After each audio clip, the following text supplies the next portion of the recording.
Hello, everybody.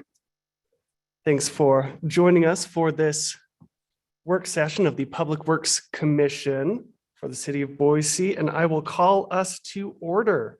And I will start with a quick roll call to get us going. So when I say your name, please let me know that you're here.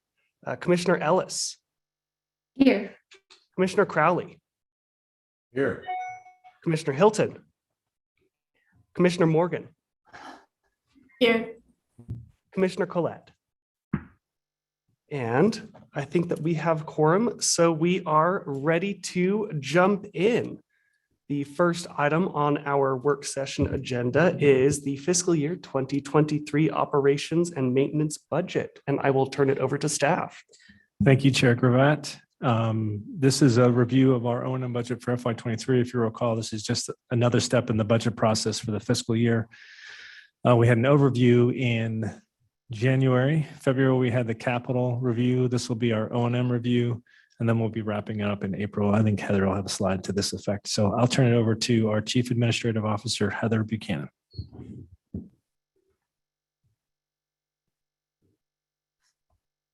There we go. Now the microphone's on. Thank you, Steve. And if we can start the slides. Is there a thing I have to do to switch? Very good. All right. Thank you. So thank you, commission members and chair.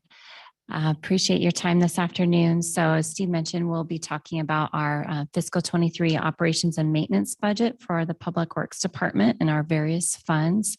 And the presentation today is for information only. We'll be concluding all the series of budget presentations next month with our cash flow and rates. And we'll ask for a motion from the commission at that time for approval of the budget and various items associated with that. So without further ado, we'll get started. Maybe there we go. And here we go. As Steve mentioned, this is just a timeline of the budget process. As I won't belabor the point, he already mentioned the details. We're in March. We're talking about the O&M budget and our FTE requests. Next month will be rates and cash flow, where we will ask for the motion from the commission. So just a quick look at where we are with the Boise economy and how that maybe pertains with to our Public Works Department. Boise is still seeing strong economic growth, even despite the inflation that we're seeing as well. Boise unemployment rate is at 2% right now. Our average assessed home value for the city of Boise has increased by almost 26% for tax year 2021. Air traffic for the at the Boise airport has increased almost 25% since our fiscal year 2020. And population estimates still show Idaho as of the end of December as the fastest growing state at 2.9% increase year over year. Unfortunately, as noted on the last bullet there, we're all experiencing the inflation rates. We're at a historic high of 7.5% as of January 2022. So taking some of those items and putting them into context for our overall budget assumptions, then for our revenue, we're assuming a revenue growth of 1%, get the number right. And that's related to our account growth. So we're assuming that even though our population for the state is growing at 2.9%, we're being a bit conservative here, showing that our account numbers and revenue in turn will grow by 1%. Investment interest, we're showing at 0.5%. That may be conservative as well. Interest rates may start going up as they try and help curb inflation. But right now we're assuming at 0.5%.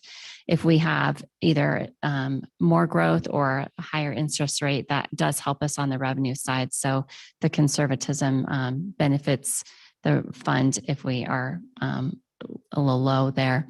On the cost side, our personnel assumptions for labor, medical, and benefit costs, we have 3% for our labor increases, 4% for medical benefits, and 2% for other benefit costs.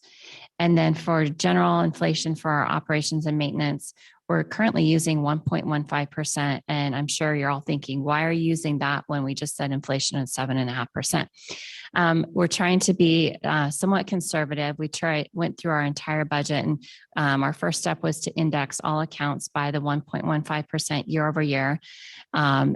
And that gave us a starting point. And then we went through every accounting unit, literally a line by line, and looked at what the cost issues were for each of those accounting units, what the specific account was in that accounting unit, to see if we needed to deviate from that starting point.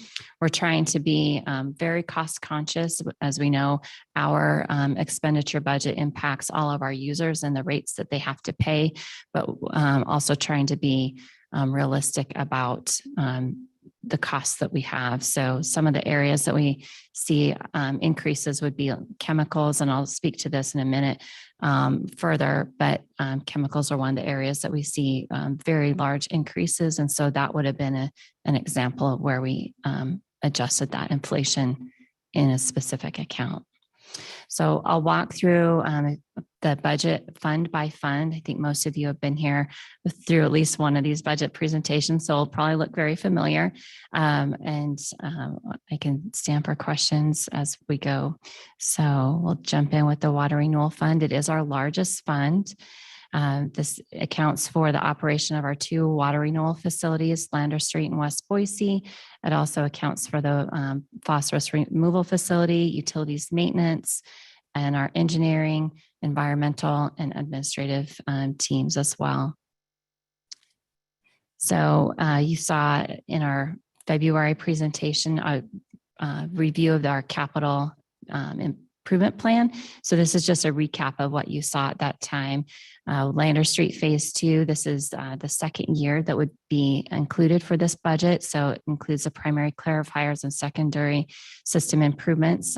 We've started this project in fiscal 22. It's just barely getting kicked off. And then for our West Boise treatment facility, the tertiary filtration project is continuing. That's to address additional phosphorus requirements there. We have a couple of projects for capacity improvements. That one that's just labeled just straight capacity improvements are for near-term improvements that we need to make. And then the capacity phase 1 is a larger improvement for additional capacity at the facility. We're making upgrades to our communications center and UV channels 1 and 2, upgrading the equipment in those channels for increased treatment.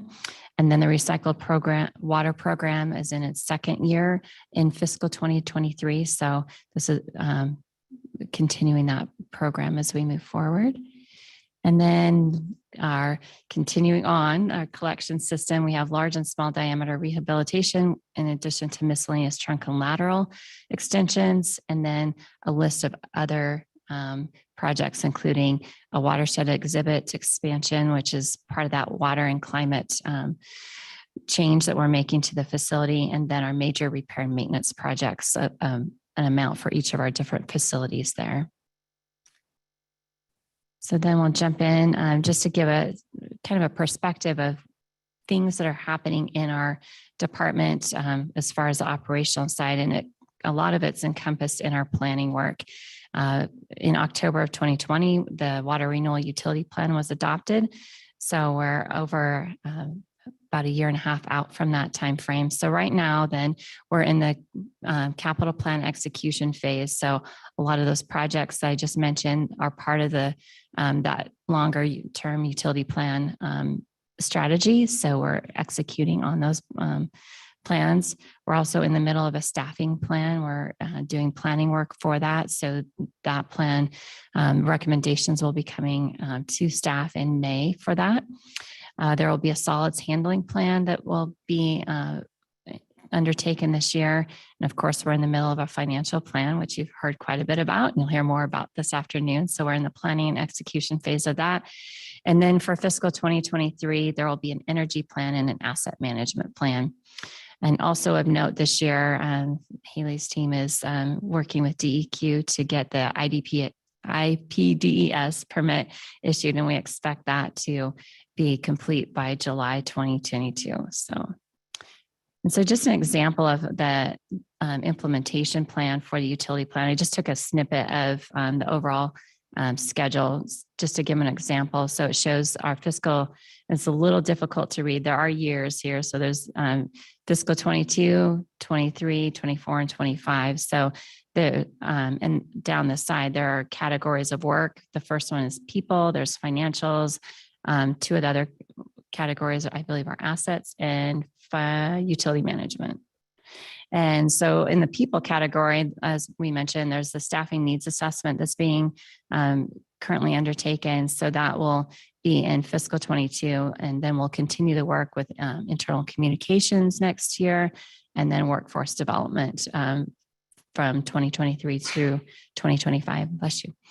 And also affordability would be an item in the financial strategies. So we're working on policy updates and plan to try implementing some of those in fiscal 2024. So just an example of how we have a lot of those plans and the implementation schedule laid out for our different items, and just showing how those are working across in the coming years.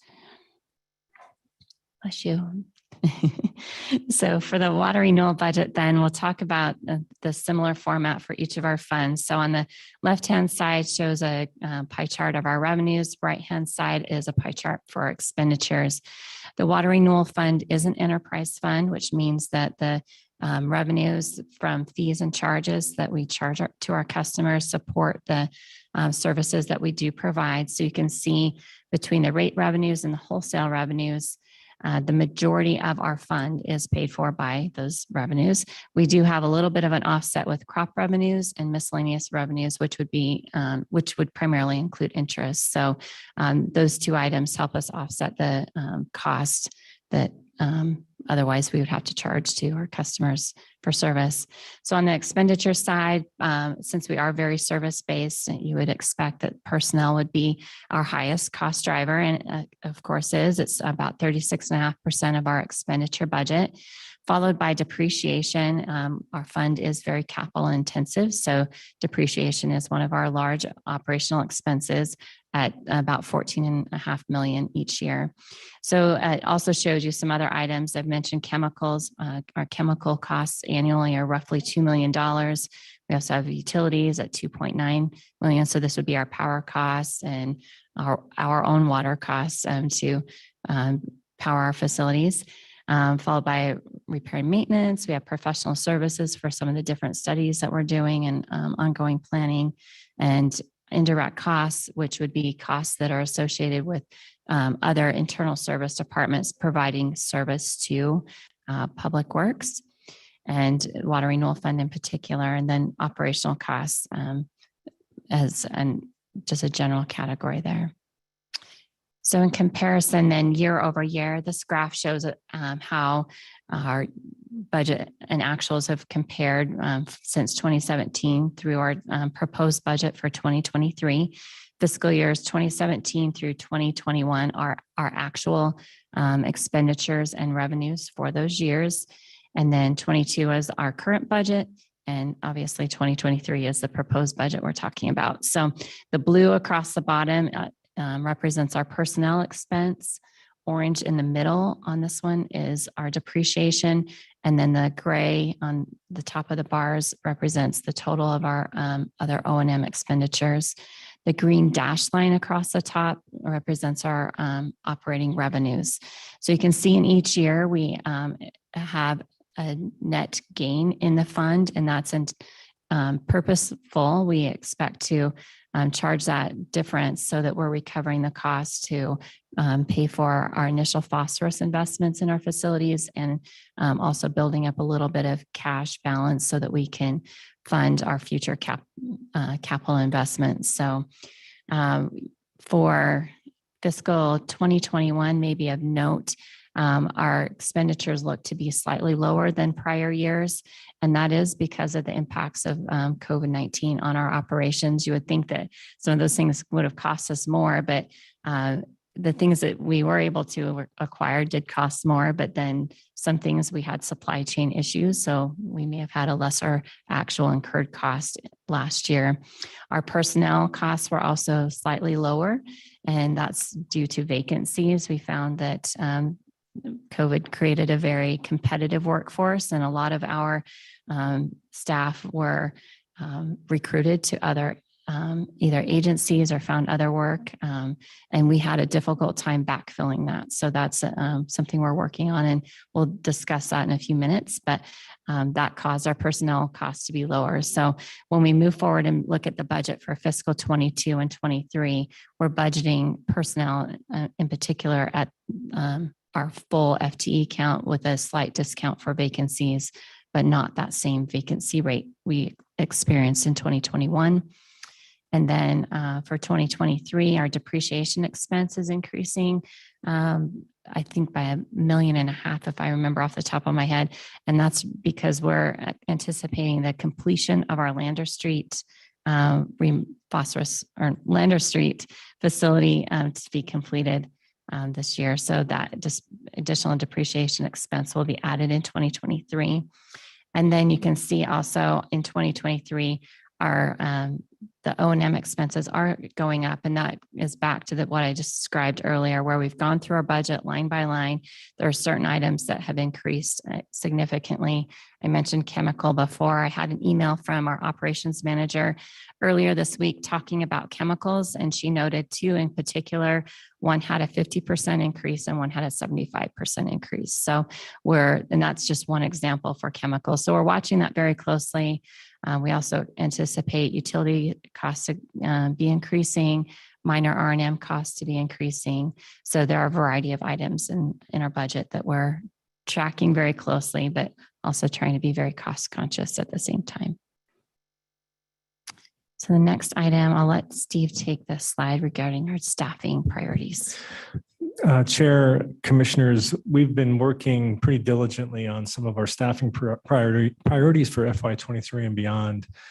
And internally within the city, we've been talking with other directors and the mayor's office just to try to get our arms around just broad staffing issues. It's not unique to us. I'm sure you all are in your places of employment probably having challenges on staffing issues. Our HR director shared information with council probably about a month ago, and she shared that there are approximately 2 openings for every employee in Idaho. So it is a really tough market for us. So we went back within Public Works and started to talk about kind of where we are on retaining our existing talent, filling vacancies, and these new FTEs that we're going to be requesting. And as we started talking through it, it came back to we need to really prioritize our existing talent, our existing staff. So that's our first priority. And we have a couple of things you'll see there that we're going to start to implement to make sure that we're keeping staff that are doing great, that's doing great work for the city, that we're prioritizing that. We currently, Heather alluded to, we currently have 30 plus vacancies across Public Works. And that's created a significant challenge. I want to say that's between 12 and 15% vacancy rate, which is abnormally high for us. Typically, we're likely in the 3 to 5% range. So we're working on ways to address those vacancy issues. A lot of times they are one-off issues that pop up that you just have to react to, and that's not easy for HR. So you can imagine our HR department is just inundated with a lot of requests for help. That's our second priority. And then our last priority is to start to address the new FTEs that we need to address the drivers moving forward. You all saw the utility plan. You know the scale of the work that needs to get done there. The increase in the capital improvement program. So we just need to start opening up capacity to get that work done. We do want to get more efficient with our work. You'll see some positions that Heather has on the list for new FTEs that are related to optimization of process, for example. And then we do want to start working on, as the organization gets bigger and we do have these challenging issues, on staffing, we want to develop some internal organizational development, change management capabilities within Public Works. So you'll see that request on there as well. So I just want to take a second to go through that. These are issues I have never faced in my career to this magnitude. We're just trying to work our way through it. And again, I don't think we're in a unique spot here, but I just wanted to spend some time on that, and I'll turn it back over to Heather. Thank you, Steve. So the last slide for the Water Renewal Fund then are our FTE resource requests. So there's a list of 11 There's actually 12 positions listed. We're asking for 11 new FTE, and I'll explain that in a minute. So I'll walk through the list. The first one is a water quality environmental tech, and this is related to our IPDS. I don't know why I'm having a hard time with that one today. Sorry. IPDS permit implementation. The next two are for utility billing. One is a billing specialist and the other one is a collector. And the collector, each of our collectors on average collect about $100,000, just over $100,000 monthly. So by adding a collector, it helps us. It's not new revenue that we're charging, but helps us collect revenue that may be delinquent. So in adding that FTE, it pays for itself, and then it also helps to pay for the billing specialists that we're adding and probably several others on the list. So we feel like those two are really important to generate the revenue or collect the revenue we are charging. The next one is an administration support coordinator. Our administrative staff are important members of our team because they help all of our other staff that are working on programs or projects do their job. So we called this one a force multiplier, and it's allowing us to create capacity in some of our existing positions by offloading some of the administrative items that people just generally do in their day-to-day work. So we feel this position is an important one to help leverage some of the existing capacity we have. The percent for art coordinator is related to the percent for art, our public works art plan that we presented to you several months ago. The plan was recently completed, and to do that implementation, we need a coordinator to help us do that. So this person will partner with a matching person in the arts department and help us implement that plan for public works. The city has a percent for art ordinance, and part of that is a 0.4% of all of our capital projects. Certain types of capital projects gets calculated and is allocated to art education and maintenance. So this position will be funded out of that already existing budget for that 0.4%.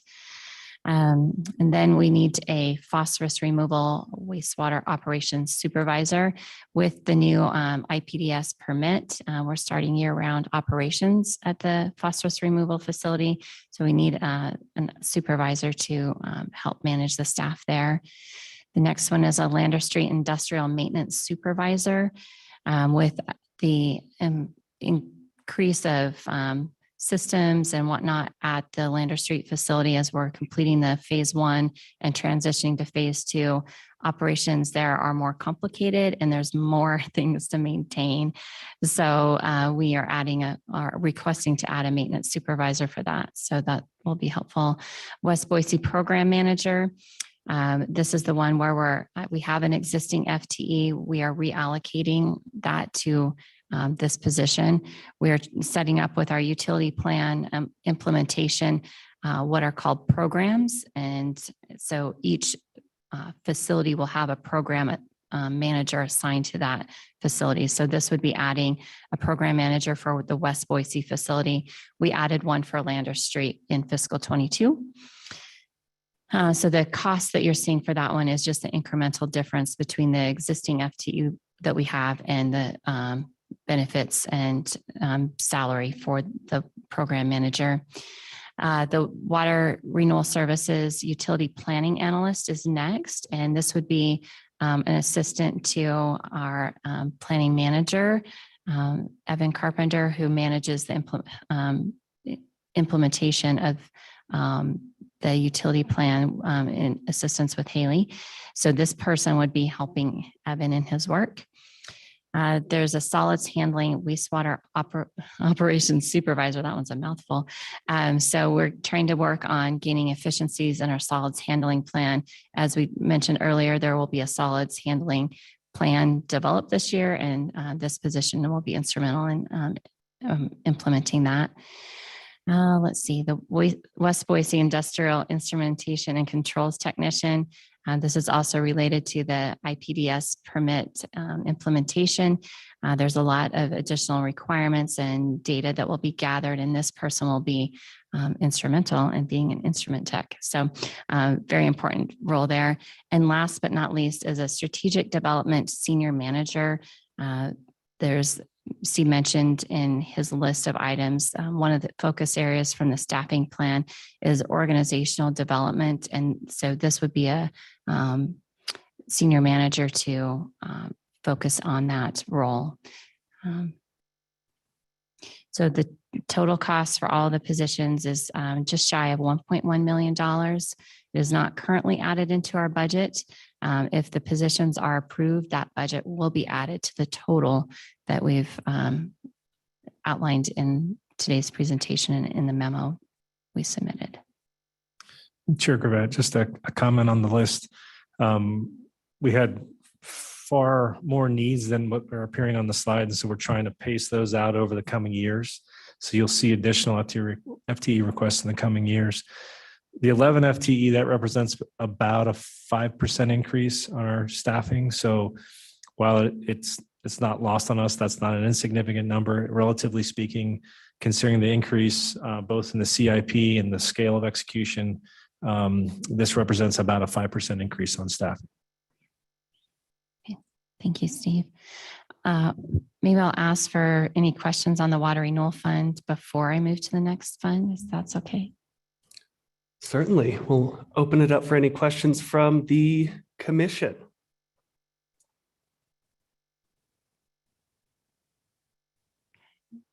Hearing none, turn it back to you. Thank you, Chair.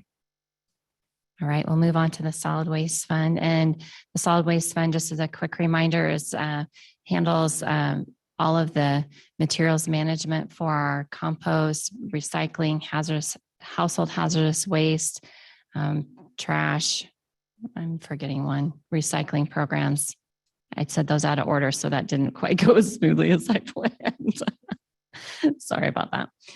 So for long-term planning for the Solid Waste Fund, we're currently going to be undertaking a solid waste strategic plan.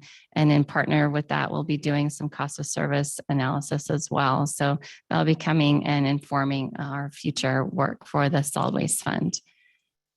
And just like the last fund, we'll talk about the revenues and expenditures. The Solid Waste Fund is also an enterprise fund. So the revenues are derived from fees and charges for our customers. So about 50% of our revenue comes from residential customers and 45% from commercial customers.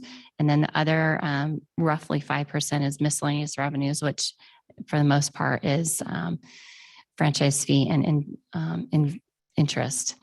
On the right-hand side of the slide then are the expenditures, and the majority of our service provision is through Republic Services. They manage the hauling of our materials from location, households or commercial locations to the various disposal locations, or and they also do the operation of our compost facility. So that's a significant portion of our expenditure budget. The other piece is related to landfill and for disposal and the operation of the transfer station. So that's about 20% of the budget as well. The other miscellaneous O&M expense, utilities, little tiny bit of depreciation and personnel expense are the city's direct expenses for our staff and our specific operation. So for a year-over-year comparison, as with the last slide, from 2017 to 2021 is our actual expenditures and revenues. 22 is our current budget and 23 is the proposed budget. Colors are slightly different on this one. The personnel expense, there's a little sliver at the very bottom of all of the bars. It's a little bit darker blue for the personnel expense. That's our direct personnel in the city. And then the middle kind of peachish, orangish color is our contract expense. So that would be primarily what we pay to Republic Services for the hauling and compost facilities. The lighter blue and kind of in the upper middle part of the bars are landfill and transfer station expenses. And then the gray cap across the top would be other operations that are our city expenses. The green dashed line are our total revenues. So you can see we operate pretty much right on track. The revenues are just covering the expenses in this fund. The bump up between 2017 to 2018 was when we started our compost program. So 2017 had a partial year of compost operations, and then 2018 had the full year of compost operations. And from that time, it's been pretty straightforward. In 2022 and 2023, we're anticipating electric vehicles. We have 10 electric trash trucks that are going to be added to the fleet.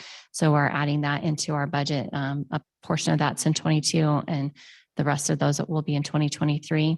We also expanded the compost operations facility. So where we process the compost out at our 20 Mile South farm, that facility was expanded. So we are paying additional depreciation to Republic Services for that. So that's added into that expenditure as well. So, and you'll see in a second, we're requesting a half of an FTE. So we'll move on to that. So we are requesting a half FTE to add to this fund. We already have a hazardous household waste coordinator. The individual happened to retire this year that's been in the position for a very long time. She was very efficient at her job. And the growth in the program is also warranting that we add another half FTE. So we're requesting that. We will likely make that request in fiscal 2022 as an interim budget change request, but we need to reflect that going forward, that it's not yet incorporated into our 2023. The cost that's shown here is just that incremental difference for the half FTE. So move on to Geothermal Fund. So for Geothermal Fund, then we also have a strategic planning design sprint that's been underway. It's wrapping up here, and we will soon have recommendations forthcoming, which I've heard a few of them, and I won't be a spoiler alert, but they're very exciting. So then for Geothermal Fund revenues and expenditures, again, on the left are the revenues, pretty much all water sales. So it's an enterprise fund as well. So everything that we, all of our expenditures are offset by the revenues that we generate. On the expenditure side, the personnel budget on here shows larger than it normally does. We're anticipating the addition of 1 FTE. So we've incorporated it here. However, we are requesting general fund contribution to potentially fund that FTE. So if that's the case, then the personnel expenses would drop back down to what they have been previously. The other primary cost driver for the Geothermal Fund is our depreciation, which is about 31% of our overall total budget. And then the year over year comparison, you'll note that the revenues on here represented by the green dashed line are below the expenditure line. And that has been intentional for the last few years. Since 2019. We've been investing in our system and doing very strategic repairs. In 2019, we had a very rough winter as far as geothermal line breaks. And at that time, we determined the root cause of that and also a strategic repair plan going forward. So John Gunnarsson, our geothermal manager, is working through that very strategically. So in each year, we're assuming that part of the depreciation amount that we collect gets turned back and spent on the system. So we're allowing that to be a little bit higher on the expenditures so that we can make those proactive repairs. So let's see. And for the resource request, this shows that 1 FTE that I already mentioned. The idea behind the position is that John is focused, our one person that we currently have for the Geothermal Fund, he's really focused on the operations and maintenance of the system and keeping that operational. We really need a strategic partner for him to go out and market the system to new businesses and help us grow the system. So that is the intention behind this FTE request.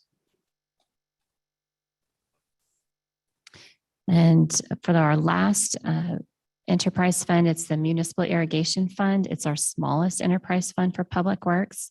It's roughly about $55,000 for revenues and expenses. So again, it is an enterprise fund. The revenues on the left-hand side are representative of our assessments that we charge to the different users of the system.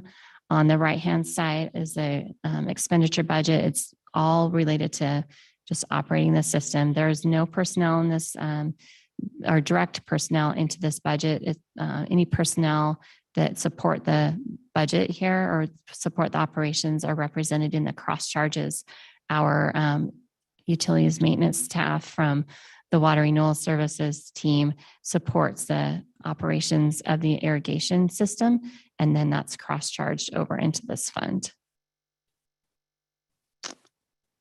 And then the year-over-year comparison for the irrigation fund, we usually operate with a little bit of a gain each year. So this fund is pretty much holds its own. It's not too challenging as far as this expenditure side goes. Pretty status quo. Then our general fund.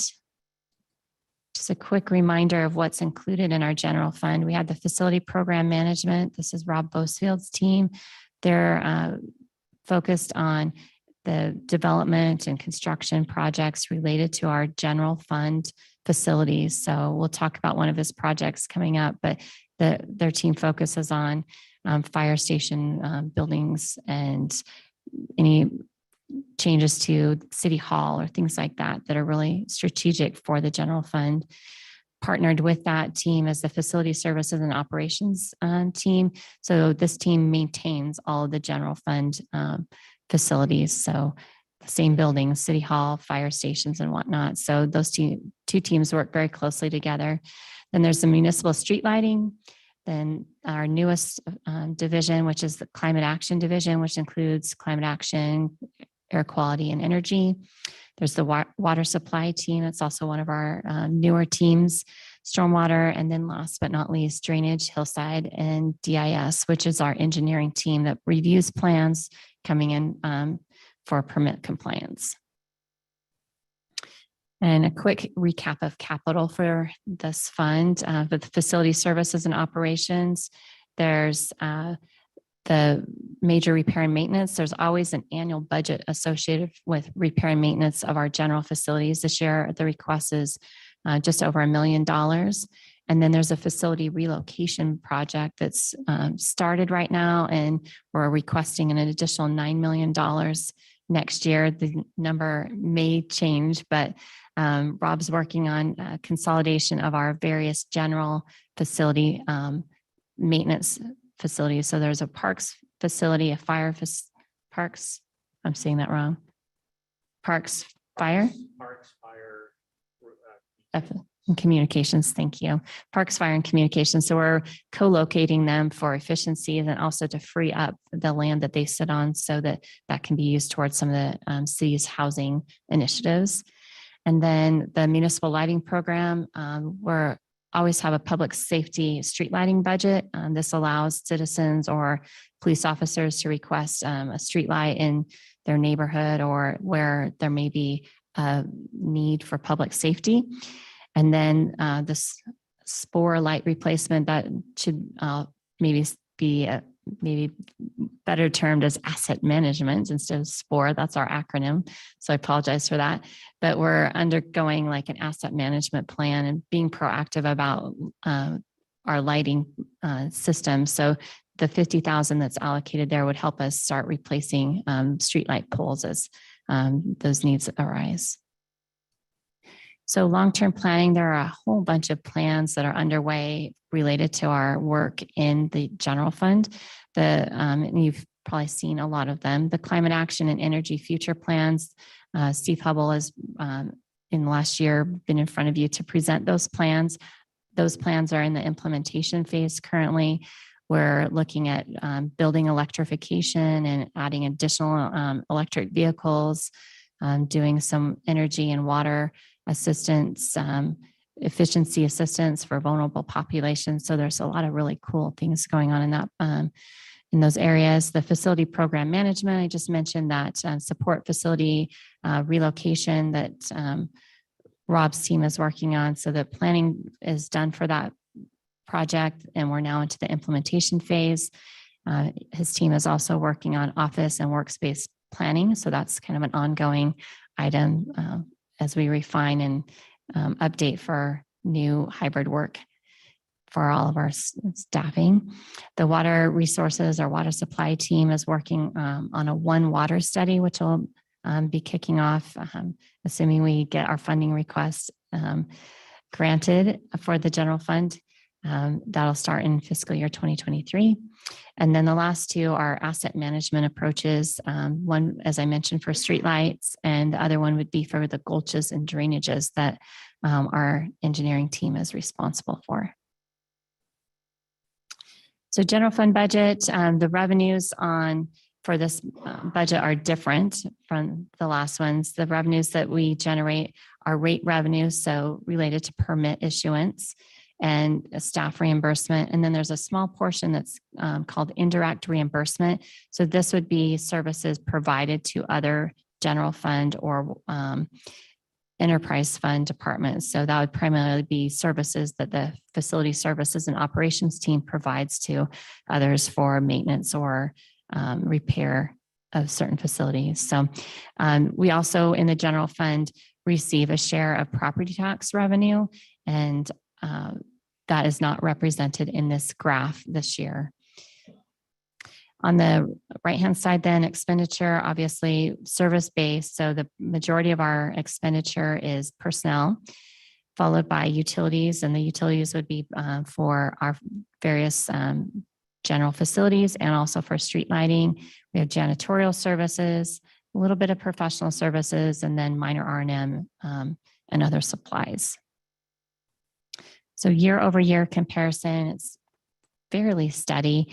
The green line does represent our revenues, and you can see it drops off in fiscal year 2022. And it's not that we just changed and lost a whole bunch of revenue. It's a change in the allocation process for our general fund revenues. So the differential there would be the amount of property tax revenue that supports our general fund department. So that is no longer being shown in Public Works as a department. It's being shown centrally for the entire general fund. So it's just an accounting change. So going forward for fiscal 22 and 23, the revenue that's shown is the revenue that we directly generate by our department. Okay. We have one resource request. Permits and issuances are going crazy. As you can imagine, with growth in the area, we have a lot of permits being submitted and needing to be reviewed. So we are requesting an additional engineer to help us with that. We may also add into that request a little bit of consulting budget to help us cover the need that we have, but one engineer to go to that plan review team. I think that's the last of my slides. Yes. So for budget summary, this is the second step of our budget process. The last step will be happening next month, where we'll review our cash flow and rates and ask you for approvals of all the various pieces of our budget and capital, O&M, FTEs that we've presented to you all in the last couple of months. And when we are asking for budget or rates, only the fiscal 23 portion of our budgets, even if we show you several years at a time, we're only budgeting and adopting 1 year at a time. So as a reminder. Awesome, thank you. And I'll open it up for any questions or comments from the commission. Yes, Commissioner Ellis.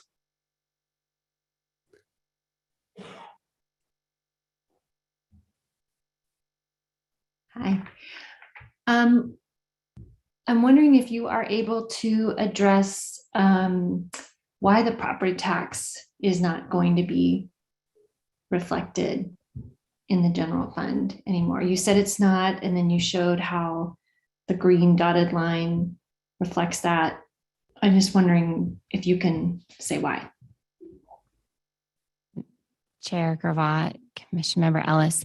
I probably didn't explain that very well. So the general fund still has all of the property tax revenue. The general fund includes 13 other departments. So there's a shared pool. So within the general fund, there's still all of the property tax revenue is still deposited as a fund into the general fund. We used to have an accounting practice where that was allocated out to each of the individual departments. So it was represented in each of our individual budgets rather than in a central location in the general fund. So now they've reversed practice, and we used to account for it centrally in the general fund. So it's still within the general fund, just not incorporated into our public works budget. So public works still receives that support. It's just not directly accounted for in our budget. So hopefully that helps a little. They just decided not to show that anymore. I'm just trying to understand why they decided not to. Councilmember Ellis, it's a budgeting practice, and our central budgeting office decided that there are several changes that they've made in our budgeting process. So they preferred to go forward with it not included in our budget. It doesn't mean that we aren't still receiving that support, and it doesn't mean that the revenue is not still in the general fund. It's strictly a kind of like an accounting transaction, but it's a budgetary transaction. It doesn't make a significant impact to our department. Right. It sounds like it just has a different name, and money with a different name still spends the same. Essentially, yes. Sure. Thank you. Okay. Any other questions from the commission? If not, I have a few. So to start off, the contract with Republic Services, as we are moving forward and experiencing some price variability with labor, chemicals, et cetera, what is the level of variability that's able to be negotiated with that contract moving forward to ensure that we maintain our sort of level of service to the best of our ability? Chair Gravette, thank you for the question. We're currently in process of negotiating with Republic Services. So we work through the process similar to how we work through our own budget. We look at what impacts they're seeing, and oftentimes we reflect back at the impacts that we're seeing ourselves. So for example, this last year they had an issue with staffing. They were also losing staff. People are being paid more elsewhere. So we worked with them, and they had to increase driver wages. So we try and double check and make sure if that's a reasonable expense, and try to align that with a similar cost increase that we may see for the city, just for reasonableness. So we're in the process of working through that right now. So and kind of addressing those concerns, and where occasionally there are times where we may not agree, and we push back on those expenses to try and work with them on being as cost effective or cost conscious as we can there as well. Awesome, thank you. And then moving to a different area, Commissioner Ellis, I don't know if your hand is still up from before, if you have another question. I have another one, but I'm going to wait till you're done. Sure. So going back to staffing and looking at recruitment and retention practices, I know that a lot of organizations that are in my orbit, a lot of the turnover, a lot of the folks who are leaving are folks who are from historically marginalized populations, and there are practices that maybe don't exactly align or value certain kinds of backgrounds and experiences. And I'm wondering if or at least throwing my recommendation out to focus on sort of equity in recruitment and retention, and having that being part of the ongoing retention interviews.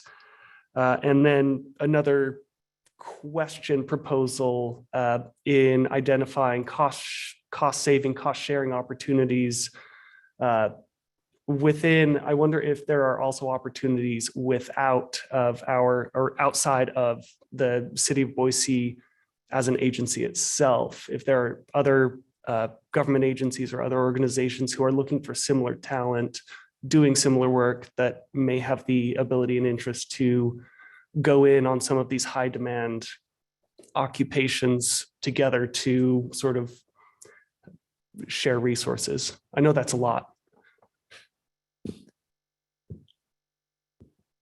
Chair, I think I'll let Steve answer at least the first one. Chair Gravette, I appreciate the comment on equity and recruitment. It's something that's on kind of top of mind.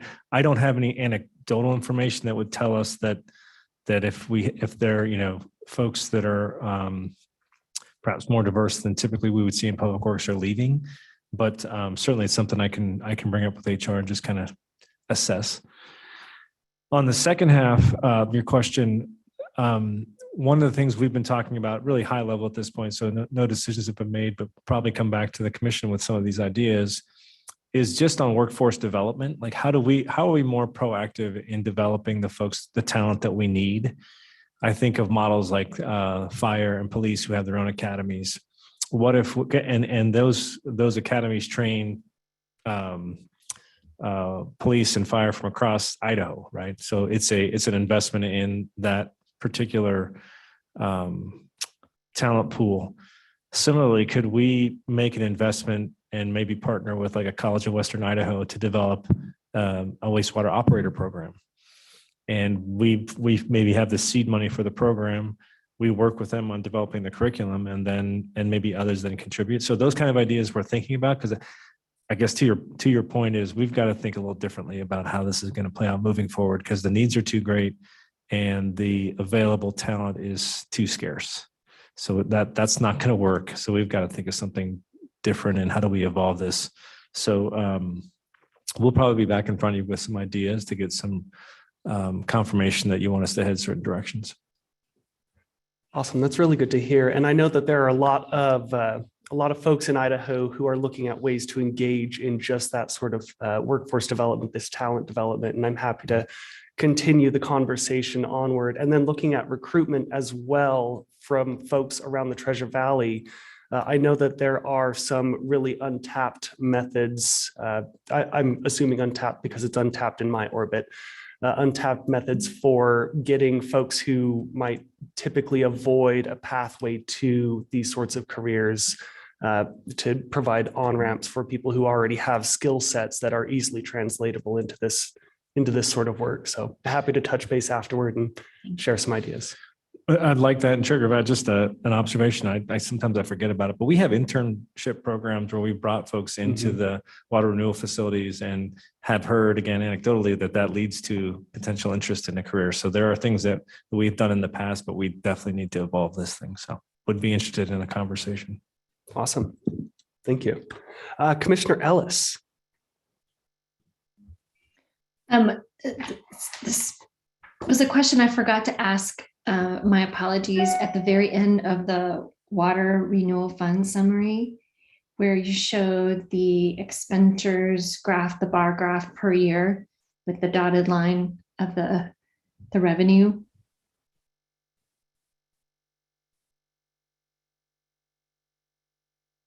Boy, I need to scroll a lot, sorry. Yeah.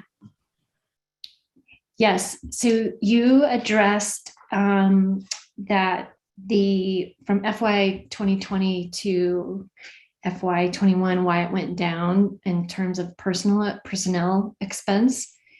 But from 2019 to 2020, it goes up.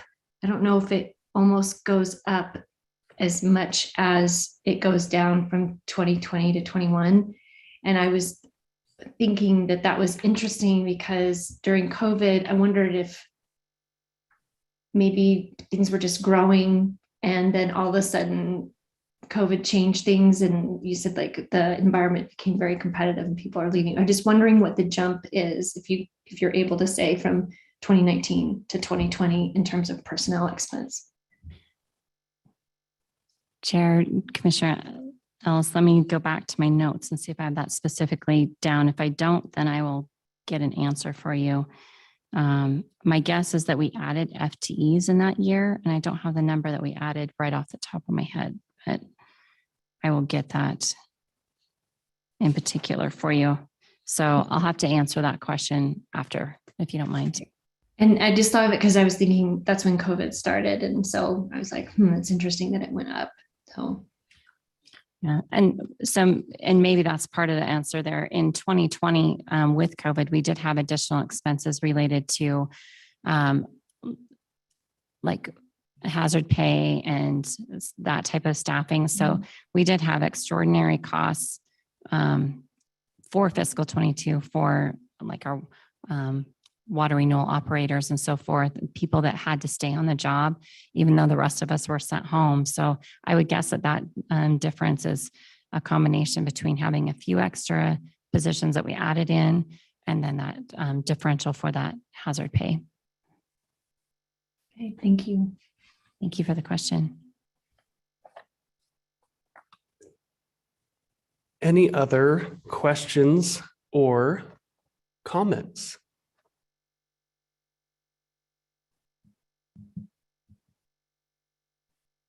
All right, hearing none, I think that we are good to move forward on to the second item on our agenda, the Water Renewal Utility Plan Customer Class Cost of Service and Recommended Rates. Chair Gravette, thank you. Heather's going to give us an overview of the cost of service study. We have not updated cost of service for a bit, and so part of that was by design because we knew we were adding phosphorus treatment at the facilities and wanted to get that up and running and actually performing to get a sense for the cost that was, the cost impacts and how we would distribute it amongst the different users in the system. So this is a pretty big deal for us. This is the first cost of service update for probably a decade or so. And it really is an important step in that financial plan. We've got the needs, financial needs. Now we want to figure out how do we distribute that amongst the users. And so I'll turn it over to Heather, and we'll have there's a lot of this is a pretty technical topic. So we'll stop periodically and see if there are questions or comments. Please don't hesitate, because this can get there'll be a couple moments we're getting down into some weeds, but we think it's important just to make sure that the commission is aware of how the process worked. Thank you, Steve.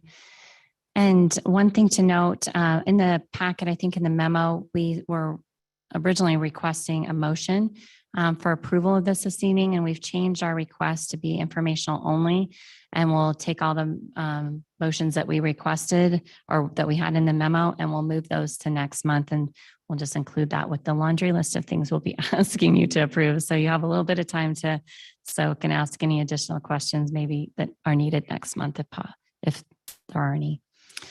All right, so our agenda for this afternoon then is the results, primarily just focusing on the results of our financial analysis. We have a consultant, FCSG, that's helped us for several years relating to this financial analysis, and we've really appreciated their work, and our legal teams helped us a lot as well. A lot of staff work has gone into this, so it's been a fun experience and a very good learning experience. So we'll walk through the updated revenue requirements analysis. We'll talk about our cost of service analysis and the results of that. And then what the, excuse me, the proposed rates, and then customer impacts and any questions that the commission may have, and talk about next steps. So you've seen this graphic several times, and hopefully you're not totally sick of it yet, but it talks about the steps of our financial planning process. So there's three major steps. First of all, we need to know what our revenue requirements are. So this basically is the size of the pie. And so we've talked about that before. So the revenue requirements are how big of a pie we need to have to pay for everything. So it includes our operational and capital needs. for our utility. The next step goes to the cost of service study, which is a lot of what we'll talk about today. And that's determining how much the pie and how we slice that pie to address the cost to serve each different class of service. And then last but not least is the rate design. So we take those first two components and then we determine how we establish rates that will recover the revenues from each of those different classes of customer so that we balance and come full circle. So just really briefly then, the updated revenue requirements, we first presented revenue requirements to you, I believe last May. And basically that started the conversation about, oh, we need to consider different funding options. And from that came the bond option that was approved. So things that have changed from last May to now, our 10-year CIP has been updated. We've incorporated cost inflation for all of the various projects in our capital improvement plan. So that differential is about $228 million, and that's in our future value. So we distinguish future value versus present value. Future value is the value of that project when we construct it, or the cost estimate when we're going to construct that. So the cost went from roughly $750 million in that 10-year window to $978 million. So that is a pretty big deal, but we're seeing a pretty significant impact related to just cost escalation for construction and materials and labor costs there. And then within the original requirements, we had specific assumptions originally related to the bonding terms or debt terms that we will have. And now we have a municipal advisor on board and we've updated those terms. So that's changed some of the requirements there. And last but not least, we've also updated our annual operating costs, reflecting our preliminary 2023 budget. So that's changed. And I believe that was roughly about a 4% change in those costs. So with all those things combined together, we still are right now assuming that our 9.9% recommended rate increase that we showed you a year ago is going to work for fiscal 2023. And one of the things that's maybe important to point out here is that is some of the benefit of having the bond approval that we asked for. That helps us distribute some of that cost increase we saw on our capital plan. It helps us distribute that over time and minimize the year to year. It's like almost like a shock absorber in our rates. So it helps us manage those rates over time. So we feel that's really important and appreciate the ability to have bonds as part of our portfolio. So the important thing with the revenue requirements is we're likely sticking with that overall utility 9.9% rate increase. And then if we look at the cost of service, we'll talk about what it is. So this is, we talked about this a little bit last meeting. So just a refresher, it's helps us establish a very clear, rational basis for distributing all the costs of our utility services. And the basis for that distribution is depending on the demands each of our different customer classes places on the system. And we'll talk a little bit more about that in a second. And the important piece here is that we want to have equitability in how those costs are shared throughout our utility. So I thought this was an interesting graphic here. On the left-hand side, it shows the number of our customers. And so you can see 93% of our customers are some form of residential, either residential single family or residential multifamily. So that's the majority of the people we serve. The other 7% would be our sewer districts. And we know that sewer districts have residential and commercial customers as well. But for our count, we count them as one large user. And then we have unmonitored commercial and monitored commercial in that 7%. So it's pretty interesting that most of our customers are residential. And then on the right-hand side, when we consider the flow of our system, only 40% of the flow in our system is attributed to residential and multifamily uses. The others, that 7% we showed in the first pie, makes up the other 60%. So between unmonitored, monitored users, and then our 3 sewer districts that we serve. So our cost of service process, this graphic very much simplifies the overhaul process. And Steve, when I were talking about this earlier today, and he's like, you're making it too simple. And it's like, well, there's a lot of detail, but trying to explain it, we're taking kind of the tip of the iceberg and explaining the very simple steps, but each step has multiple steps that goes into it. And we are worked with our consultants, our experts in this area. We have staff that are experts in our legal team. The combination of all that, we want to make sure that the rate structure that we have when we're done with this is very transparent to our users, and we can go back and very specifically define how we came up with the rates. But it's also something that can be very legally defensible if ever there happened to be a challenge to our rates. So that's very important to us. So the 4 basic steps, we start off with taking our system functions and defining those and allocating costs to those different system functions. And I'll show that in a minute. And then there's our cost sharing groups. We have 2 cost sharing groups. Then we go to the next step of cost components. So this is where flow, our strength constituents, and a customer category come in. So we allocate across those pieces. And then last but not least, we match all those parts together across our customer classes and determine how much revenue we should be generating from each of the different customer classes. So we'll walk through each step in a little bit more detail. So functionalizing the system costs. So this is where we take our revenue requirement or our various costs for the system and allocate to the different functions that we have within our system. So large functions would be treatment, our collection system, our billing system, and overhead. So those are really broad categories. But then when you break it down further within treatment, then there's several different components. We have a general item, and then the different constituents that we treat, biochemical oxygen demand or BOD, total suspended solids or TSS, total nitrogen, which we currently are measuring with ammonia, and then total phosphorus, which is our new component that we're adding in. And then we also have treatment flow. So each of those are system costs. And then within our collection system, we have several different functions that we allocate to, and then just one for billing and one for overhead. The next step is then looking at which cost sharing groups align with the different functions. And this is due to us having wholesale customers, which are those sewer districts. There are some costs that we should not allocate to those wholesale customers. So we are able to separate it out by having these 2 cost sharing groups. One is the joint group, which is a cost shared by all users, including the sewer districts. And then the retail means that it's just our City of Boise direct customers, excluding those sewer districts. So if you look at the list in the cost sharing groups, the ones that are retail only are focused on the collection system and the costs associated with that. And the reason behind that is because our wholesale customers or those sewer districts have their own collection system.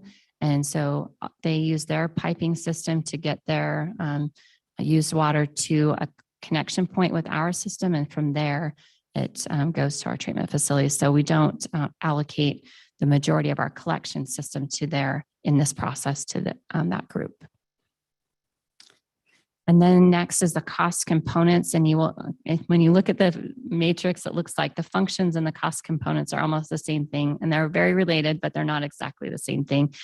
This allows us, especially in the treatment general portion, to allocate that function across different cost components, because that general function applies to both, or to treatment flow, to BOD, TSS, nitrogen, and phosphorus across the board.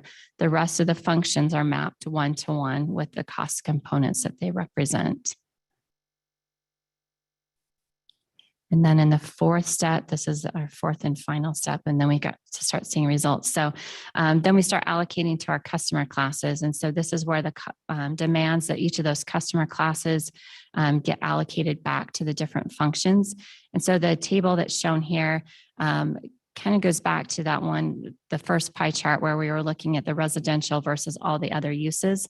And so it separates it out in that manner. So for residential uses, for example, for treatment flow, 40% of the treatment flow is related to residential use, And then the other 59% is for all those other customers, which were only 7% of our total count of customers. So, and you can see that I won't belabor the point going across, but this helps to identify the breakout between on each of those different functions of where those costs get distributed and the primary drivers.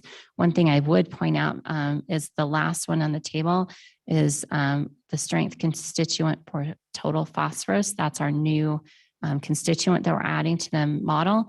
And as you can see, the majority of that cost is driven by the other users. So our commercial and monitored customers and wholesale customers. So that's an important piece to note. So then when we look at that, allocating those demands against the customer cost, then we look at what our expected revenues are compared to our current rate structure. So the next table then defines that. So across the going left to right are the different customer classes. And then the rows in the table are the rates before and after the cost of service. So if we look at the residential multifamily column, you can see that we should be, with our current rate structure, we would be collecting almost $7 million. And we should be collecting with our updated cost of service structure just over $33 million. So the differential there is about $1.6 million more than we need to collect from that category, which translates to about 4.7%. When we look across and, for example, our monitored commercial category, we're currently collecting about $3.8 million, and we need to collect about $4.4 million. So that differential will result in a higher rate increase for that customer group. And within that group, there are individual users that will also have varied impacts. So for certain one of those users, they may see a higher impact than that 16%, and a few others may have a little bit lower impact there. And then our different sewer districts that we serve, Eagle Sewer District, West Boise, and Garden City are to the right there. And that's also where some of our large impact is on our customer cost differences. But an important thing to note, overall, in either structure, we're collecting the same amount of total revenue. It's just the cost allocation changes which customer group pays for that, the cost.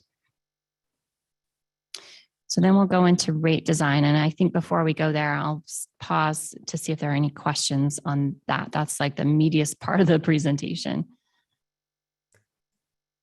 I'll open it up for questions if you've got any. If not, I'll kick us off because I've got a few. First question, I know in many discussions that I've had about water renewal and treatment, something that always comes up is emerging constituents, which was not a component in the matrix that you presented of the treatment costs overall. And I just want to double check again, as we do, that we are paying attention to these emerging constituents and will integrate these treatment costs into any proposal like that, should that need arise. And also that the cost with the existing technology that we have for treatment of many of these emerging constituents is exceedingly high relative to treatment of other constituents. So Chair Gravette, I can answer the first part of that, and maybe someone else can speak to the exceedingly high costs. But as far as the emerging constituents, it's something that we're not currently treating for. I know we're studying and analyzing that. So as far as how we allocate our costs, we allocate the costs of our program to the constituents and flow that we currently are treating. So when we know more, and when we start treating for emerging constituents, or as they come up, and phosphorus is a good example. It's a constituent that we're now treating for that we weren't previously treating for. So it gets added into our cost of service study. We allocate costs to that, and then customers pay based on that new basis. So that's how we move forward. And then Chair Gravette, regarding your second question, I'm gonna have Haley comment on just some of the work that's happening as part of the recycled water program related to emerging constituents and cost of treatment. So Haley. Yeah, Chair, thank you for the question. I think important to note, there isn't well, we have treatment processes that we know remove specifically these constituents we talked about. There isn't a widget for us to add specifically for the broad category of emerging constituents. I think the flip side of that is that, especially in our existing facilities, we know we are achieving some level of emerging constituent removal with our existing treatment, and that will only increase as we add things like filtration. While dedicated to phosphorus, we'll achieve that. But to Steve's point, on pilot testing for the recycled water program, we're embarking on pilot testing for the industrial flows. So we'll be kind of dedicated to that, and we'll be testing 4 different technologies. So ultrafiltration, reverse osmosis, advanced oxidation, and granular activated carbon. So while it's dedicated to industrial process there, we'll get a really good understanding of the removals we get for a wide variety of emerging constituents across each of those treatment technologies. And then when it comes time to evaluate that for our other facilities, we'll have a good understanding of what treatment technologies we'll do, kind of we'll use for which emerging constituents. Does that help? Or Yes, absolutely. And I'd just like to commend staff on all the hard work to pay attention to these constituents as they do emerge in the latest and greatest of the field of science that it is. So keep up the good work there and keep us appraised of any changes as they do arise. we will. Thank you. And that does sort of lead to a second question, looking at industrial reuse. So I'm wondering, when we do have a third water renewal facility that is more focused on industrial treatment, is a similar process going to be done to figure out the allocation of costs to customer classes based on sort of the different processes used for the treatment of these different areas? Chair Gravette, thank you for the question. Yes, we'll need to do the same thing. So that new facility will change what we're treating for. And so we'll need to decide how to allocate those costs according to our different customer classes. If we want to separate out how and create a completely new rate structure potentially, we'll need to study that before we make a decision, but we'll go through a very similar process as we've done now. Awesome, thank you. And then one sort of clarification, the customer classes, talking about 93% residential, that's based on flow. Is that correct? Or is that based on customer? Chair Gravette, let me go back to that slide really quick.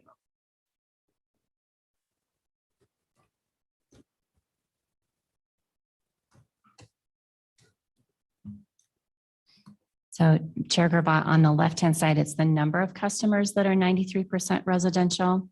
And then on the right-hand side, the 40% is their flow. So that's the amount of water, the quantity of water. Awesome. So then looking at these percentages, do you know what time period these were measured? Because the thing that I'm interested in knowing is the potential for difference in the measurement if we measure over the past 2 years versus the coming 2 years, for example. Right, as everybody is staying at home, I wonder if this overrepresents the residential flow versus any of the commercial flow, anything like that. Chair Gravette, I will need to double check. I'm not positive on the time frame. I'm thinking it's before COVID. The data that we are analyzing pretty much was gathered and we were using up through like 2018. I will confirm. Awesome. Just an asterisk as we move forward. Thank you. Thank you. Yeah. Any other questions or comments from the commission?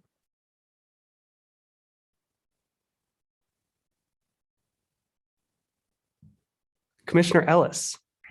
Thank you, Chair Gravette. I was thinking of the very last slide you showed us, where it showed how we, Yeah, that one. I'm just wondering, can you recap what you said in instances of like monitored commercial, West Boise Sewer District and Garden City Sewer District, where were the cost of services higher than what we were getting from revenue? I think you said that will reflect how we will have to change we will have to have a rate increase for those areas. Is that right? Is that what you said? Chair Gravette, Commission Member Ellis, maybe if I hold your question until the next few slides, I think I'll answer what you're getting at. And if I don't, then I'll circle back and answer if that's okay. Absolutely. And then kind of, it's like the flip side of that. And then what does that mean for the other ones? Yes, Chair, Commission Member, I think I'll answer that in my next slides. I appreciate the question. Awesome. Well, let's charge forward then. All right, here we go. All right, so the last step in our financial process then is actually the rate design. So the purpose then is making sure that we're aligning the rates for each of the different customer classes with the cost of serving that class. So some of our guiding principles, we have a fixed charge, which is a monthly charge. We call it also our base fee, as a funny name, but we wanted the same fee to be applied to all of our customers. So that was one of our guiding principles. We also are very cognizant of ratepayer affordability. And when we talk about affordability, we're oftentimes talking about affordability for our residential customers, but it's also very important for our commercial and monitored customers as well. So trying to make sure that we're hitting the mark and balancing the two. We're proposing a 3-year phase-in strategy for that. And I'll show that in the next couple of slides. And then all of our contract customers, West Boise Sewer District and Garden City, their rates are based on contracts that we have with them. And those contracts will be aligned with the cost of service that we're analyzing as well. So draft annual rate adjustment. So right now, the first part of the table, the upper part that says water renewal utility, the 9.9% rate increases are what we showed you this time last year based on our revenue requirements for the overall utility. So if we were just doing, based on our current rate structure, we would say everybody would pay 9.9% more. And we're projecting that to be for the next 3 to 4 years. So, but when we overlay the cost of service study and those impacts that we showed you on that last slide, then we start looking at different rate increases for the different classes. And I think this gets to Commission Member Ellis's question. So if you look at fiscal year 2023 by the different customer classes, you can see single family and multifamily residential. We're estimating that we would have a 7.5% rate increase rather than the 9%. So their rate increase can be slightly lower because we need to start adjusting down them. We still need to increase over time, but not quite as much to get them to full cost of service. So overlaying those two together generates a lesser rate. Same with unmonitored commercial. We're slightly collecting more from this category, so their rate will be a little bit less than the 9.9%.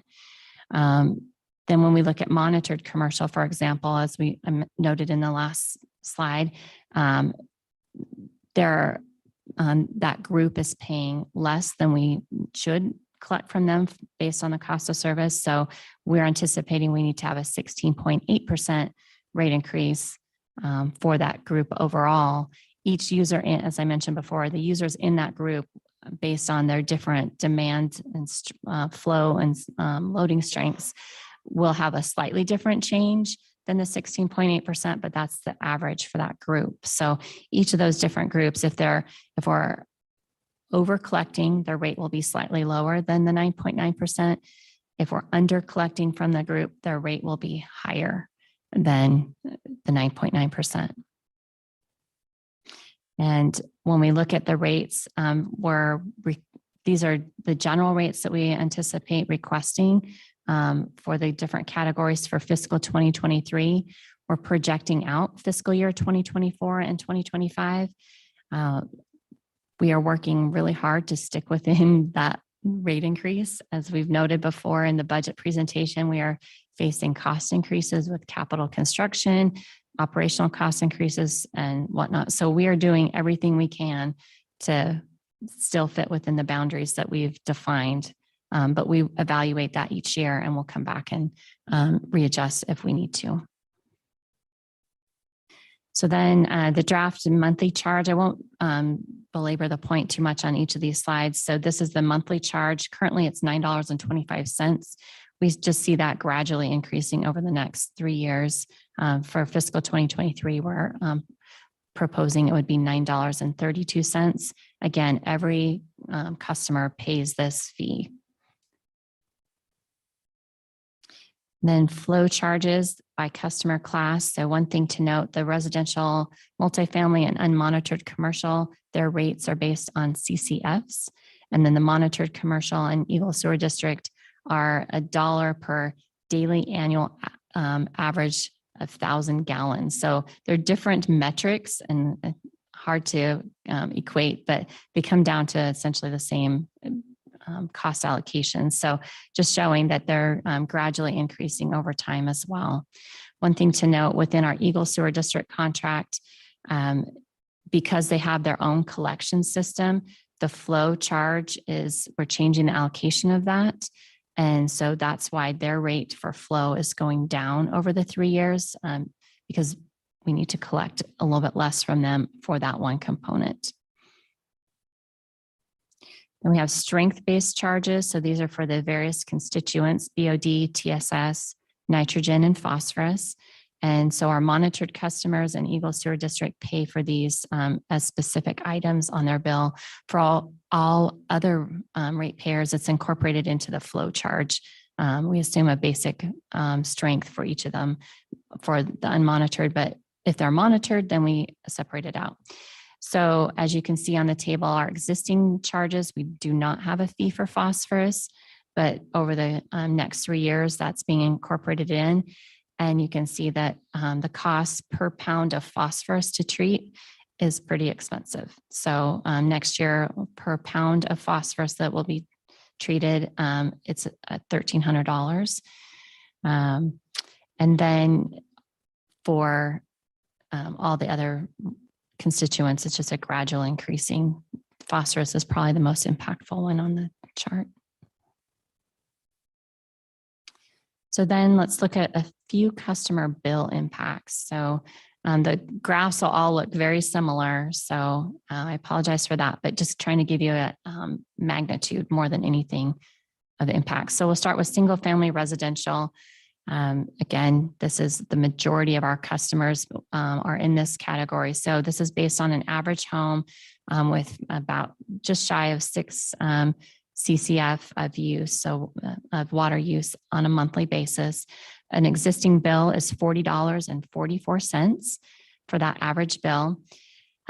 For fiscal year 2023, the numbers at the top are the total bill. So for fiscal 2023, we're estimating a monthly bill for that customer would go up by roughly $3.10. For an unmonitored commercial business, so this could be an office building, for example. Other things that would be in unmonitored commercial would be all of our restaurants are in that category. Some of our smaller breweries are in this category. So general commercial uses are in this group. So this is just an average user. Their bill is also going up roughly like $7 from fiscal 22 to 23. An example, I have 2 examples for monitored commercial. One's from one of our larger users and the next one will be from one of our smaller users. So this monitored user has more flow and the constituents for this user are less, but the caps on the black colored caps across the bars, that's representing the addition of that phosphorus element to the bill as we go forward over time. And so you can see that piece increases pretty significantly each year because that rate's increasingly going up each year. But for this customer, that the distribution is fairly impactful. It's about $50,000 per month difference. And then this is a smaller monitored commercial. This is one of our local governments, actually. So they have a variety. Their flow is less, but the constituents that they have in the flow are fairly substantial. So their charge is more for the strength side of their bill than the flow portion. So it's going up. I think the difference is roughly $600 a month difference for them in fiscal 2023. And last but not least, this is one of our sewer district customers, just showing the distribution between flow and their strength components, adding that phosphorus item or a phosphorus constituent into their bill as well. So gradually increasing each year. So last but not least, then conclusions, next steps. So we are asking for next month for the commission to approve the overall cost of service methodology and the 3-year phase-in approach that we're recommending. There will also be a request next month for approval of rates. So you'll see those again. All the motions that we have that we were originally asking for this month, we're moving to next month. And then if you are approving those, then we will prepare a transmittal from the commission to council for the then council to approve. So the sample proposed motion is here. So the first one is moving approval of the recommended cost of service analysis, including that 3-year phase-in period. The next piece would be moving approval of the fiscal 2023 rates as presented so that we can fund the water renewal utility plan. And as I mentioned, we're only requesting approval of 2023 rates. The 2024 and 2025 rates were shown as an example or an estimate, and we will readdress those this time next year. And then we'll also ask you to allow us to forward your recommendations to council. Yep, this will be for April. Yep, we're not asking for that motion today. We'll be asking these motions for next month. All right, I'll open it up. Did you have a? Yeah, just a follow-up, Chair Gravette. It's a lot of information, and this is kind of I guess the sausage making of some of the work that we do. So we wanted to give folks a chance, if they reviewed the material, it is a lot. So if you wanted to review the material, come back in April if you had questions, or if you had something during the month, if you wanted to shoot us an email, feel free to do that. It's just a lot of information, and wanted to give you a chance to digest it, and then we can get the motions on for in April. Awesome. Well, I will open it up for questions then. Are there any questions or comments from the commission?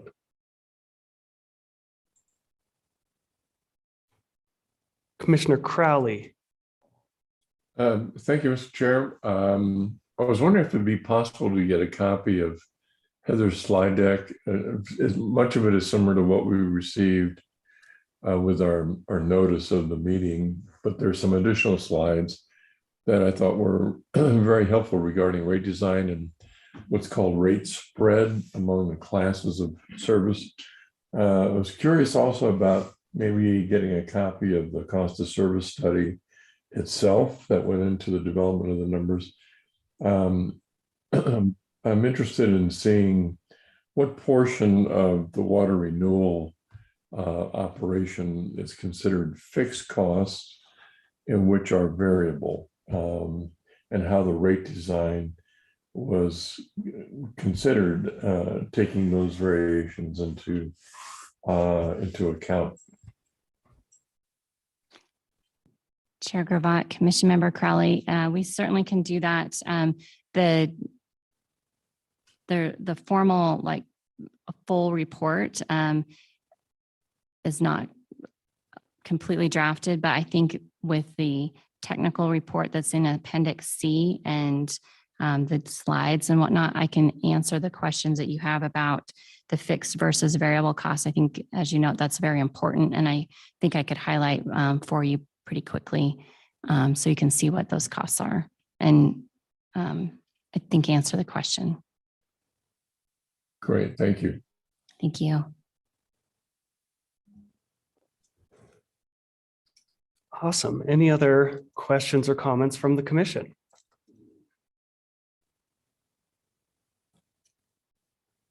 I have one question that I don't know that we're able to answer, but looking at the full city, the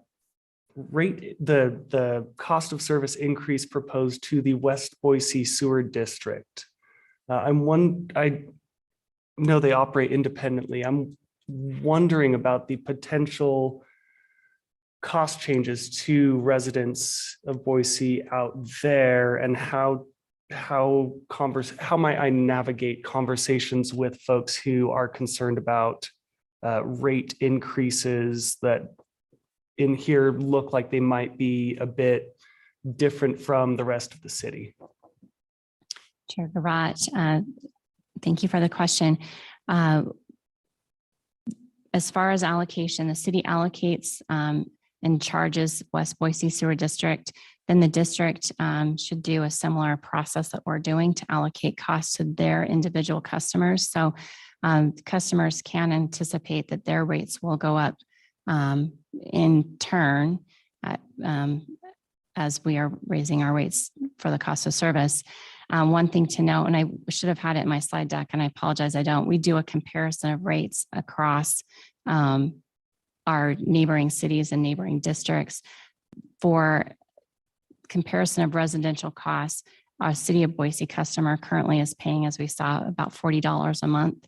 A residential customer in West Boise Sewer District is paying $20 a month. So you can anticipate that, to get them up to cost of service, they need to pay more of the share of the cost. So that's why that differential, and we'll be working with the district to make those changes. Awesome. Yeah, that comparison would be really useful, and that's really good to know. So thank you. Thank you. All right. Any other questions or comments from the commission?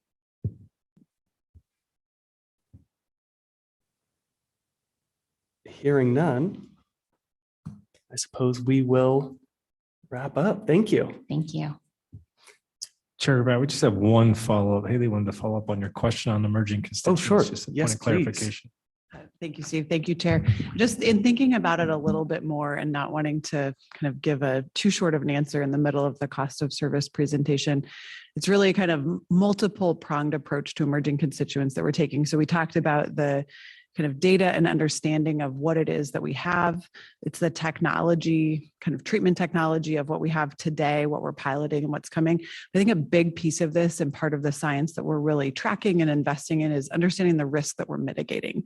So it's a big and complex topic. And certainly when we're communicating with the public and understanding the concerns, we also want to recognize and start to quantify and understand what it is when we talk about emerging constituents in water, what's the risk we're mitigating, to balance with the cost and expenses of the additional treatment. So that'll certainly be a part of this. And as we're bringing back the data and sharing that with the commission, wanting to anchor that to what is the risk now and how are we then considering what the risk may be in the future, so that we're definitely making those decisions kind of rounded in all of those things.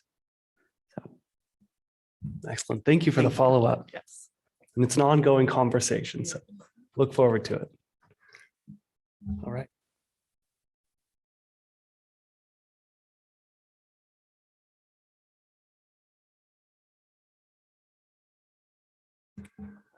All right, so before we jump into our last item, let's take a quick 5-minute to refresh and get ready for some more robust conversation, and we will come back at 6:15 on the dot.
Hello, everybody, and welcome back. I will move us along to the last item on our agenda for the day, which is a discussion around the proposal for subcommittees. And I will let Director Burgos kick us off. Thank you, Chair Gravette. So just an update for the commission. We have been working on some of the logistical kind of framework documents for the subcommittees. So for example, we sent the chair a template for a chartering document that would lay out the kind of the framework of the subcommittees. We had templates for the agenda and minutes, but probably the meatiest document that we shared with the chair was our perspective on proposed topics. So I'm gonna pull that document up so I can read from it. So we proposed to Chair Gravette, and it'll be up for discussion. And I think we probably want to wait until the April we were just talking about, maybe waiting till the April meeting, because we don't have as many of the commission members on the call. So we can throw this out and be thinking about it for feedback in April. We thought about two subcommittees, one for water renewal, and I'll talk in a second here about some of the topics and examples of things that we'd like to talk about in that subcommittee, and the other is on climate action. So for water renewal, the types of things that the subcommittee would be providing feedback on would be things like implementation of the utility plan. So things like utility policy, utility staffing and organizational structure, the CIP development, capital improvement plan development.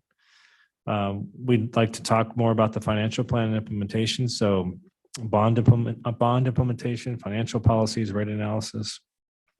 Those are some example topics. And then the recycled water program would be a part of that particular subcommittee. So the community engagement approach to recycled water, the program policy, there's going to be a lot of policy decisions that we have to make, pilot testing approach, facility siting, et cetera. So an example of discussion I had in the document was talking about the approach to community engagement for setting of recycled water facilities. Then I had a list of bullets of things that would be types of topics and outcomes we'd look for from the subcommittee that we'll forward to you all. On the climate action subcommittee, we talked about implementation of the climate action roadmap. So again, community engagement, greenhouse gas reduction approaches and policy, approaches to electrification of the fleet, integration of diversity, equity, and inclusion into the approaches. On the energy policy and implementation side, so integration of renewable energy procurement, electrification of buildings, geothermal expansion. Another topic would be strategic water policy and implementation, so things like water supply policy, the water rights portfolio expansion, et cetera. And then last but not least, under climate action, the solid waste program. So focusing on things like the reduce and reuse program development, recycling policy, orange energy bag program policy, financial considerations, rate analyses. And then an example discussion for that subcommittee could be proposed policies to building electrification. So what are the types of topics we want to cover and the outcomes we need? You'll see that in the document as well. And then last but not least, on the proposed topics, we had ideas for future subcommittees. We were proposing to start with those two first and kind of see how they go. But future subcommittees, two were on the docket. One just focused on community engagement broadly on all of the topical areas that Public Works is engaged in, which is a pretty wide breadth of topics. And then the implementation of the Public Works Arts Master Plan. So those might be subcommittees as we start to ramp up. You saw the request for an FTE for arts. Once we get that person on board, then we can start to ramp up the implementation of the Arts Master Plan as we spend money and we start building up that % for art program. So that's a broad overview. So again, just recap, two subcommittees that we're proposing: water renewal and climate action. Chair and I just discussed at the break, just kind of, I think we want to wait until April to have a little bit more of a discussion. We can forward these documents on to the commission. You all can take a look at them and give us feedback. And then I think, Chair, we'd be prepared to have a more robust discussion in April and potentially subcommittee assignments and kind of go from there. Yes, and these topics are the result of a series of conversations that I've had with staff and that staff has had internally to identify the greatest needs because the work of these subcommittees should serve a couple of different ends. One is supporting staff in some of the biggest and most impactful decisions that we have coming up in the city of Boise. This would be a really effective means for us to leverage our position as members of this commission to outreach and engage folks around the city to help make these really, really big decisions. And then also, I think I'd put my second note in that first point, but it's also driven by the interest and enthusiasm of us. So do keep that in mind as we move forward, that these subcommittees will be as successful as we make them to be. So consider your interest, your availability, and your drive to see success in these areas as we are moving forward to support staff and support our neighbors in creating the kind of city that we want to see moving forward.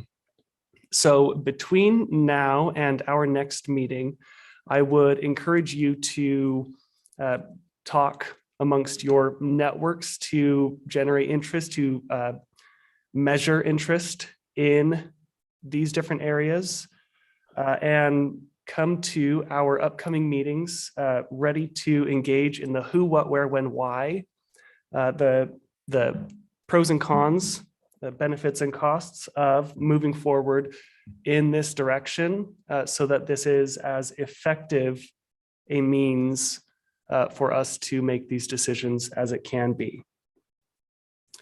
So right now I'll open it up to the commission for any of your initial reactions, questions, comments, concerns, threats. Yes, Commissioner Crowley. Thank you, Mr. Chair. I like the idea a lot about setting up the subcommittees for the commission. One thought I had was, in addition to the committee topics or names that Steve suggested, that we include geothermal somewhere in there. I think that's another really interesting opportunity for the city, and one that we touched on briefly today with the new position that was suggested, I think, by Heather, on the strategic side of the geothermal operation. It's always impressed me to know that we have the largest geothermal system in the United States and one of the 7th largest in the world. And we don't seem to have the outreach or the publication of that system and its capabilities to achieve maximum benefit from that. And so I'd like to suggest that that be one of our topics or one of the subcommittees for conversation.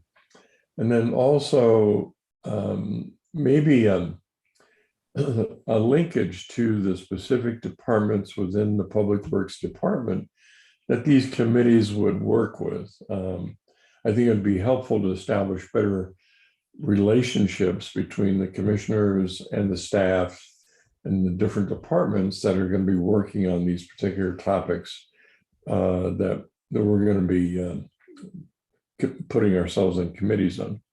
So those are just a couple of comments I had. Awesome. I think those are some really fantastic comments. So thank you for those. Definitely trying to think of ways to integrate the geothermal component into the subcommittee structure. I think there's a lot of promise there. And I remember the second part of the thought that I lost earlier, recognizing the amount of work that we as a commission have to undertake as well, and some of the decisions that will be on our plate for recommendations.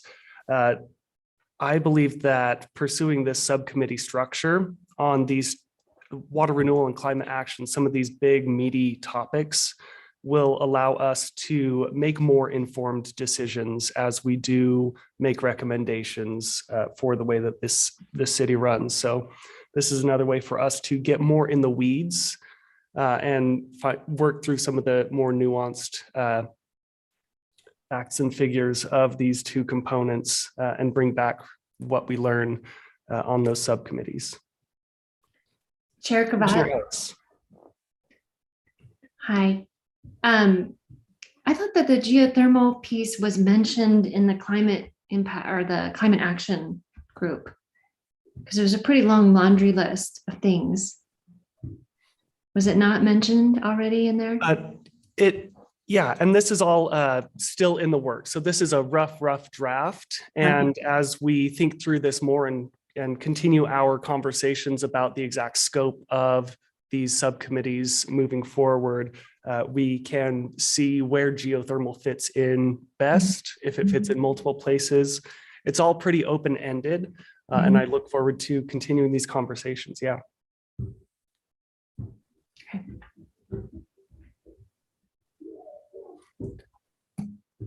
All right, any more discussion on the topic of these subcommittees?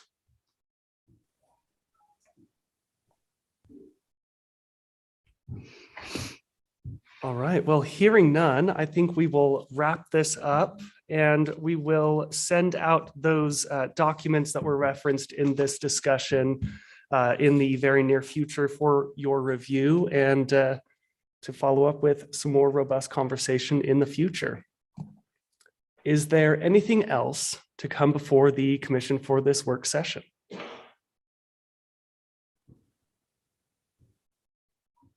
All right, hearing nothing, I would entertain a motion to adjourn.